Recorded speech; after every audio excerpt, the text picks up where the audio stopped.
Unfortunately, I have some real terrible news to share. And if you've been keeping up with GTA 6, I'm sorry to say it, but I'm gonna have to lube up your butthole and go at it raw doggy style. GTA 6 got delayed again. The most hyped game imaginable. The best game, I might add. Everybody and their grandma's been waiting for this game since 2013. Obama was still president in 2013.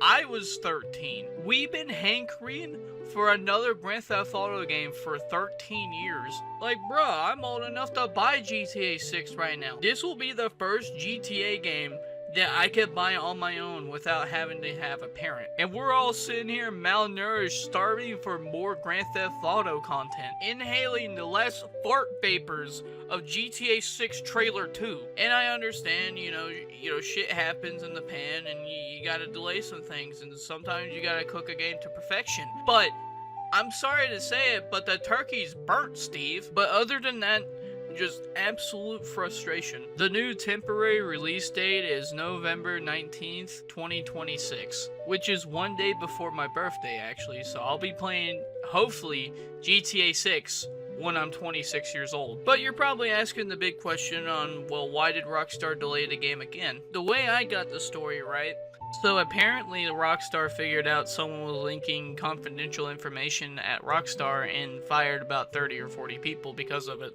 And when you start hearing about like a leak, you're probably thinking, oh, it must be like early GTA 6 gameplay, and maybe it could be. But looking a little bit more into it, it doesn't sound like it's GTA 6 leaks. The way I'm seeing it right now is confidential information can mean all kinds of things. It can mean employee data, third-party information, property company information, security protocols, legal documents, yada yada, the whole 9 yards. And even if it was just a simple GTA 6 leak, you still have people in your company that's willing to leak that shit out. And especially when it comes to employee data, I mean, you can leak out names, addresses, IPs, fucking everything from that. So it doesn't really shock me that Rockstar got rid of 30 and 40 of them that were doing this.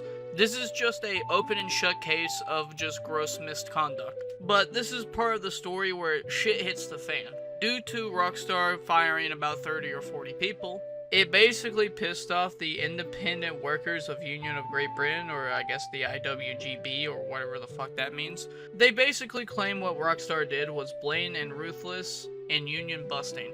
Due to all the hoopla of these 30-40 people being fired, there was a protest at Take-Two's office about a couple of days ago.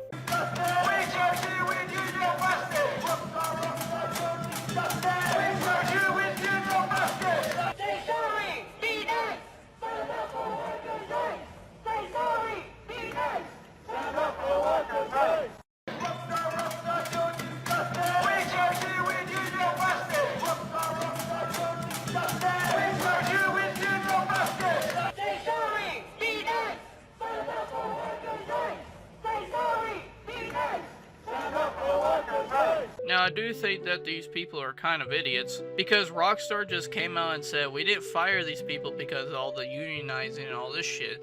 We mainly did it because they're violating our policies. And I'm sorry to say, if you're leaking confidential information and you get caught, you're going to get terminated. That's just how it goes. But before people start clicking off this video, just give me time to cook for a minute. I also do think the people who work at Rockstar, who make these great games that I love playing, deserve a little bit of money and maybe a little bit of a vacation time. Because every time when I'm reminded on how long it took to make Red Dead Redemption 2 and how many hours that they spent working on that damn thing, we're not talking about like 45 hours, 50 hours, 65 hours, 75 hours. No, it was a 100-hour work week. And I don't know about you guys, but I could barely handle a 75-hour work week. If I had to work at Rockstar for 100 hours through the whole week, I think I would have honestly probably stapled myself with the Rockstar stapler. I would be honestly banging my head on the wall like those guys in Outlast. So even though I think these guys are kind of jumping to a conclusion, in my opinion, I at least understand why they're doing it. because Rockstar does have a track record of treating their employees kind of shitty, and I don't think it would hurt Rockstar's pocket, you know, maybe boost a little bit of morale, or at least show a little bit of appreciation. You're not going to lose money for giving a workhorse a sugar cube. And if it wasn't for that workhorse, we wouldn't have cool games that we're looking forward to. Honestly, my conclusion is both sides are right, but both sides are also wrong at the same time. These people should have never jumped to a conclusion and started protesting when Rockstar is just firing people that are basically going through company secrets. But I also think Rockstar could treat their employees a little bit better, even knowing they're making the most hyped game imaginable. And I swear to God, I cannot wait to get my hands on this game. I might have to pretend that I'm sick, so I don't have to go to work, so I can play GTA 6. But that's just my opinion. But tell me what you think. Like, comment, subscribe, skiddly boppity boop. I'm out.